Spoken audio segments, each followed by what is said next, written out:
इस कहानी की शुरुआत होती है एक बूढ़ी औरत से जिसका नाम एनी था और उसकी उम्र 85 साल थी। वो एक रेस्टोरेंट में बैठकर अपनी घड़ी को मुसलसल घूर रही होती है, लेकिन जैसे ही उसकी घड़ी में 4 बजते हैं तो वो खुशी के साथ किसी के घर पर जाना शुरू कर देती है। उसके चेहरे पर हल्की सी स्माइल थी और खुशी के साथ दौड़ दौड़ कर जा रही होती है। लेकिन जैसे ही वो अपनी दोस्त के घर पहुंचती है तो वहां पर देखती है कि उसकी दोस्त की लाश पड़ी हुई है। लेकिन हैरानगी की बात यह थी कि यह सब कुछ देखने के बावजूद भी उसको कुछ फर्क नहीं पड़ रहा था। वो जैसे ही थोड़ा आगे बढ़ के देखती है तो वहां पर एक लड़की की फोटो पड़ी हुई थी जिसके इर्द गिर्द कुछ बालों के गुच्छे पड़े हुए थे। अभी वो फोटो को देख ही रही होती है कि अचानक पीछे से एक परछाया नजर आता है। वो परछाया एक लड़की का था जो कि बिना कपड़ों के वहां पर आई थी। जैसे ही वो बूढ़ी और उस लड़की को देखती है तो वो काफी खुश होती है और एक मिट्टी की पुतली उस लड़की को पकड़ा देती है।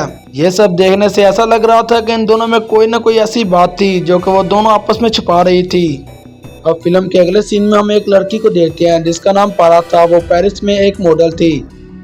वो बाहर से तो बहुत खुश नजर आती थी, लेकिन अंदर ही अंदर से वो बहुत टूटी हुई थी। इसकी वजह यह थी कि उसके माता पिता बचपन में ही मर चुके थे और उसकी परवरिश उसकी दादी एनी ने की थी। उसकी दादी की कॉल आती है कि तुम्हारी बर्थडे आने वाली है, तुम घर पर आ जाओ। लेकिन एनी ये बात करके मना कर देती है कि मुझे ऑफिस में बहुत काम है। असल में उसे ऑफिस में कोई काम नहीं था, वो तो बल्कि अपने ऑफिस की पार्टी एंजॉय करने गई थी। वो पारा जैसे ऑफिस की पार्टी में एंजॉय करने वाली होती है उसे एक कॉल आती है जिसमें उसको बताया जाता है तुम्हारी दादी का एक्सीडेंट हो चुका है। क्योंकि पारा एक अकेली वारिस थी इसलिए उसे अपनी दादी के पास जाना पड़ता है। तो पारा जल्दी से उस रात की फ्लाइट लेकर वहां से रवाना हो जाती है। लेकिन जैसे ही वो प्लेन में सोती है तो उसे भयानक ख्वाब आता है। उसने देखा कि बचपन में उसकी दादी और उसकी सहेली अजीब तरह से हंस रही हैं।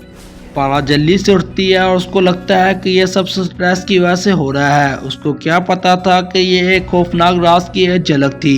अब जैसे ही पारा अस्पताल पहुंचती है तो उसको डॉक्टर बताता है कि तुम्हारी दादी का एक्सीडेंट होने की वजह से उनकी दिमाग की एक नस फट गई है। अब तुम अपनी दादी को यतीम खाने में दाखिल करा दो। लेकिन पारा को यह बात अच्छी नहीं लगती क्योंकि उसको अपनी दादी से बहुत लगाव था, इसलिए वो अपनी दादी को यतीम खाने में दाखिल नहीं करवाती बल्कि उनको अपने साथ ले जाती है। पारा को लग रहा था कि वो एक अच्छी पोती होने का फर्ज निभा रही है, लेकिन उसको क्या मालूम था कि वो अपनी दादी के जाल में फंस चुकी है। आखिरकार वो अपने घर पहुंच जाती है, लेकिन घर के अंदर दाखिल होते ही वो सर घर का माहौल देख के परेशान रह जाती है क्योंकि घर के अंदर पौधे सूखे हुए थे और परिंदों का पिंजरा भी खाली था। और हैरानगी की बात यह थी कि पूरे घर के शीशे गायब थे, लेकिन जैसे ही वो बाथरूम में जाती है तो वहाँ का शीशा भी गायब था। वो काफी हैरान होती है, लेकिन फिर वो अपने मेकअप वाला शीशा वहाँ पर लगा लेती है। अब अगले दिन जैसे ही पारा उस शीशे के सामने खड़ी होकर मेकअप कर रही होती है वो देखती है कि उसके सर के अंदर एक सफेद बाल आ जाता है। क्योंकि वे मॉडल थी और मॉडल के लिए सफेद बाल होना काफी परेशानी वाली बात थी, इसलिए वो सफेद बाल को पकड़ती है और खींच के तोड़ डालती है। लेकिन जैसे ही वो सफेद बाल को तोड़ती है उसको कमरे से आवाज आती है तो वो भागकर अपनी दादी के कमरे में जाती है। लेकिन जैसे भी अपनी दादी के कमरे में जाती है वो देखती है कि उसकी दादी काफी डरी हुई थी। कमरे में अजीब सी स्मेल आ रही थी जिस पर पारा को पता चलता है कि उसकी दादी ने पोटी की हुई थी। वो इससे कुछ नहीं घबराती और बल्कि अपनी दादी को एक अच्छी पोटी की तरह साफ करती है।